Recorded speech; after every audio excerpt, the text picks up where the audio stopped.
Aduh, lama tu tak senam. Aku nak ke badan aku 20 kilo tu. Nak turunkan badan aku 20 kilo. Aduh, lama jadi dalam badan tu. Badminton.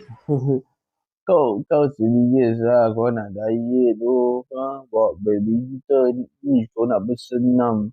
Hei, kau member apa? Kau jenis member apa kau ni mana? Ha? Aduh, kau nak resist aku lah. Aduh, cuba kau bagi support, sokongan sikit untuk aku nak kuruskan badan. Ini tak resist aku.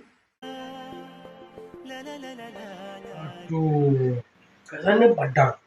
Tapi sekarang masalah sekarang aku lapar sekarang ni. Aduh, makan dulu lah. Jangan. Nak